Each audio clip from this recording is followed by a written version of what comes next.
menit Fatihah cukup 1 menit dan ternyata hasilnya luar biasa. Mereka nggak pernah nelfon lagi.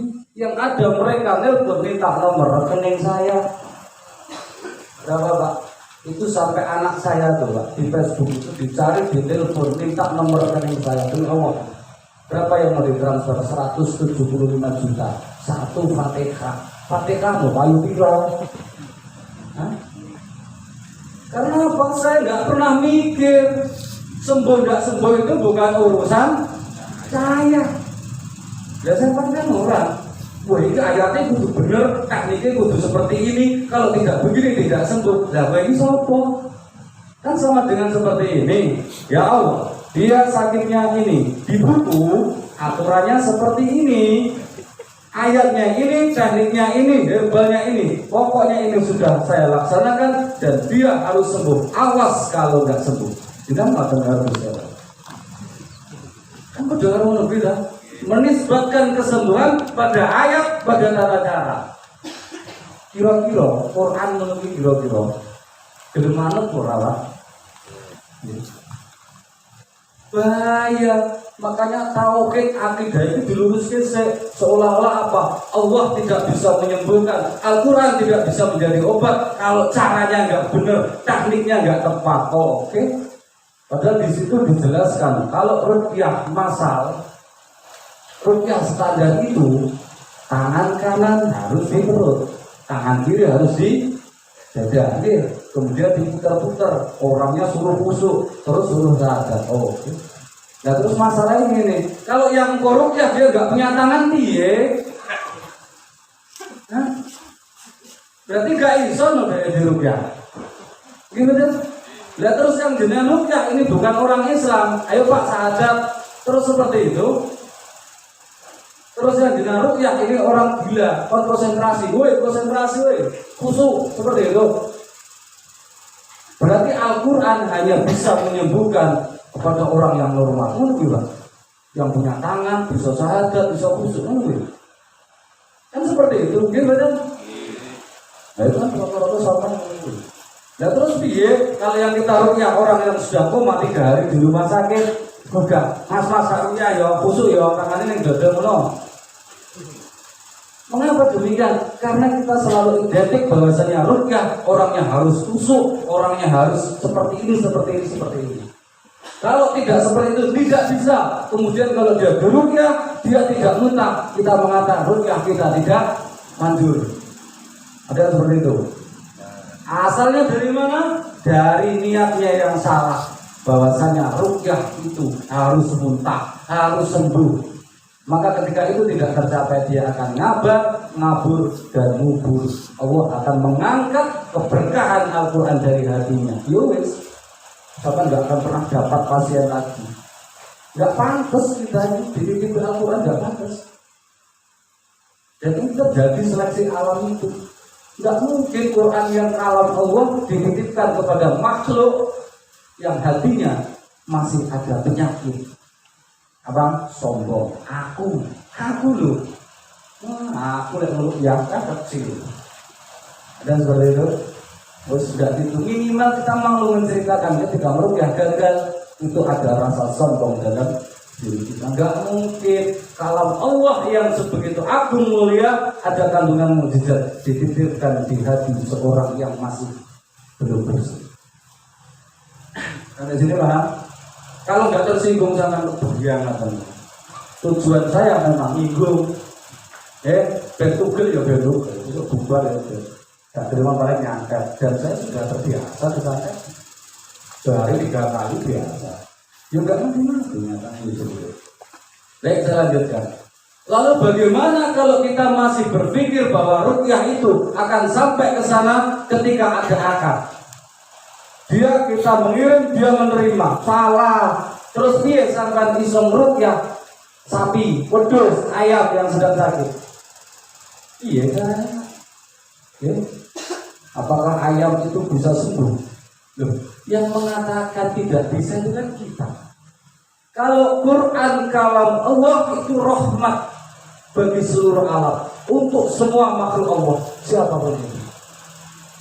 Dan mereka berhak mendapatkan syifa dan rahmah dan furqan dari Al-Quran. Maka mengapa engkau menghalangi hak dia yang mereka adalah umat Rasulullah dengan kita batasi, saya belum bisa, saya belum hafal.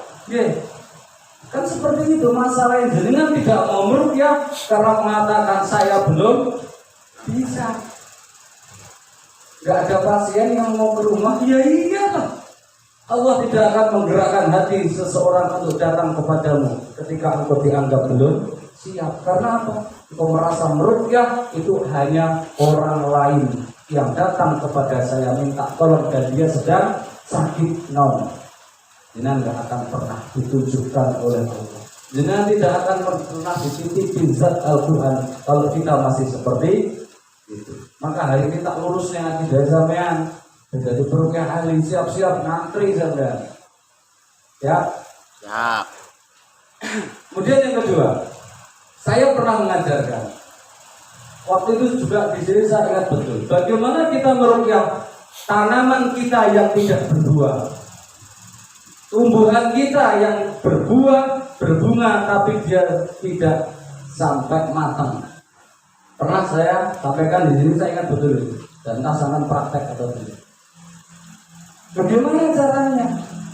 Maka berikan hak Al-Quran sebagai obat, sebagai sifat kepada apapun yang itu menjadi punya kita. Satu contoh, kita punya batang mangga, batang durian.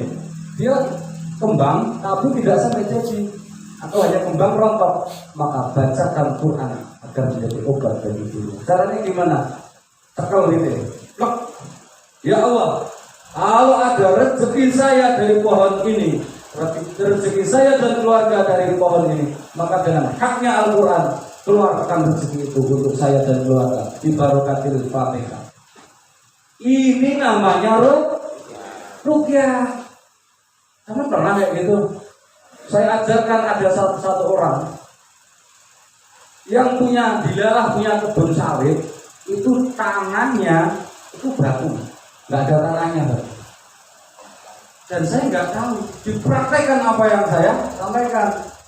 Kemudian 3 hari, Ustaz, alhamdulillah sawit saya sudah ruqyah, bagus itu. Tapi hasilnya masih tetap tidak pernah lebih dari 1 ton, 1 kabel 1 bulan. Saya tanya, ya sama ruqyah, zaman bacakan apa? Fatihah. Berapa yang zaman bacakan Fatihah? Semuanya. Sakabeh itu baca nih Fatihah, perbatang Fatihah, walau dolinan ganti. Sakabeh itu berapa? 220. Dari sebulan ya telepon. Pak TW masih tetap pitung kintal untuk ya minimal, masya Allah. Buka.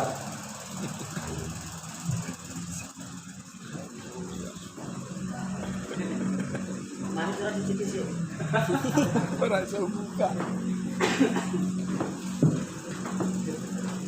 Ini cincin ini mengganggu aja kalau sini lah. Ini ada yang nawar. Lanjut. Udah batin tak boleh lah. Saya lanjutkan. 1 bulan ya telepon sampai 3 bulan. 1 bulan 1 kali semua dibacakan Quran batang sawit, dan alhamdulillah 3 bulan hasilnya makin merosot. Akhirnya saya juga itu apa meneh kenyataannya. Tapi ternyata Allah berkehendak lain. 3 hari kemudian kebunnya dibeli 1 miliar di dompet. Dan dia belikan sawit, dia belikan kapling untuk 5 kapling. Masya Allah. Ternyata Allah berkehendak. Bagaimana keyakinan seseorang bahwa Al-Quran itu menjadi solusi? Dan ini saya melihat sendiri dibuktikan. Ternyata Allah yang mengatur. Padahal daerah itu nggak ada dokeng. Dibeli 1 miliar di dokeng. Bagaimana hebatnya Al-Quran? Dan selama 3 bulan ini, kalau tidak ada keikhlasan mesti wis miso-miso. Ya kali tok aku dihabisi kok. Ternyata ketika hatinya bersih dan hanya mengharap kepada Allah, Allah berubah. Maka hal-hal seperti ini harus kita lihat bahwa Al-Quran itu memang betul-betul solusi. Apalagi hanya kita, di hadapan kita orang yang sakit, sakitnya itu nampak, keluhannya ada, dia bisa diajak bicara, bisa diajak komunikasi. Maka ketika kita mendapatkan pasien seperti itu, kok masih ada keraguan dalam diri kita, maka sesungguhnya itu adalah syaitan. Dia adalah syaitan. Karena ragu-ragu was-was itu lebih dari selawatan itu. Allahumma sholli wa sallim ala nabiyyina Muhammad alaihi salam. Salatan tadumu wa tuda ilaihi mamarul layali wa tulat dawam. Hadirin yang saya hormati. Kalau di awal kita menjadi praktisi sirah, oke, kita masih buka-buka buku. Tapi saat ini kita tinggalkan cara itu. Kalau jenengan pengen menjadi seorang peruqyah yang ahli, maka tauhidnya harus lurus. Tugas kita itu hanya membacakan Al-Quran, menghadiahkan kepada dia. Setelah itu tugas kita selesai. Maka sudah hilang, tidak ada lagi pikiran dalam diri kita, dia sembuh maupun tidak sembuh. Itu dulu, tancapkan dalam hati bahwa Al-Quran obat. Maka ketika jenengan sudah bisa seperti itu, maka saat itulah hati jenengan sudah diobati oleh Al-Quran. Bisa? Bisa. Makanya praktek sehari harus meruqyah 3 kali. Caranya seperti apa? Yang pertama, ya Allah, saya bacakan Fatihah, saya bacakan Quran, saya hadiahkan kepada keluarga saya dan seluruh praktisi JRA se-Indonesia. Ibarokatil Fatihah. Waladolin amin. 1. Yang kedua, ya Allah, saya hadiahkan bacaan Quran kepada seluruh pasien yang pernah diruqyah oleh anggota JRA. Semoga engkau beri kesembuhan. Ibarokatil Fatihah. 2. Yang ketiga, ya Allah, saya hadiahkan bacaan Quran, saya hadiahkan Fatihah kepada seluruh orang yang akan datang kepada praktisi JRA untuk minta diruqyah. Semoga engkau beri kesembuhan. Ibarokatil Fatihah. Selesai.